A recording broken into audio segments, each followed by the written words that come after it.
জি, আমি সত্যিই বাঙালি। আমি সত্যিই বাঙালি। এটা কত সাল চলে আমি সেটা জানি না, বাংলায় কত সাল চলে আমি জানি না। রাত 12টার সময় আমার যতগুলো বন্ধু আছে সবাইকে আমি জানিয়েছি হ্যাপি নিউ ইয়ার, কারণ আমি সত্যিই বাঙালি।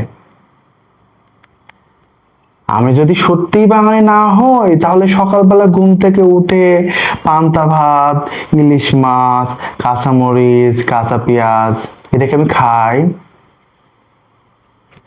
এটাকে আমি খাইতাম বলেন যদি বাঙালি না হইতাম? আমি সত্যিই বাঙালি।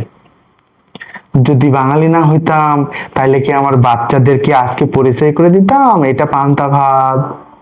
দিতাম বলেন? আমি সত্যিই বাঙালি। কাঁচামরিচ এটাকে আমি পরিচয় করে দিতাম? আজকের দিনে যে পান্তা ভাত খেতে হয়, কাঁচামরিচ খেতে হয়, পেঁয়াজ খেতে হয়, এগুলোকে আমি পরিচয় করে দিতাম যদি আমি বাঙালি না হইতাম? সেই গানটা মনে করে, একদিন বাঙালি হব রে। আজকে নববর্ষ, আজকে বাংলার প্রথম দিন, বৈশাখের প্রথম দিন আজকে।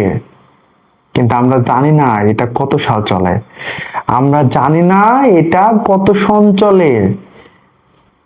আমরা আমাদের ছেলে মেয়ে বাচ্চাদেরকে কি শেখাচ্ছি?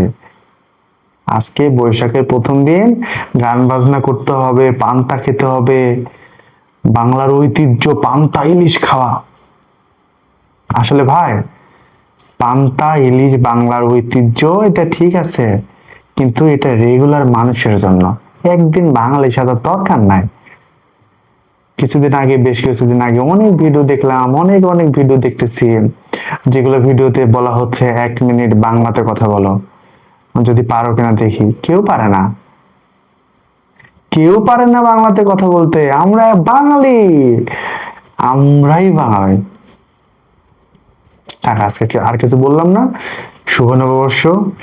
আজকে 1433 সন, বাংলার বৈশাখের প্রথম দিন। সবাই ভালো থাকবেন, সবাই পান্তা ইলিশ খাবেন। টাটা।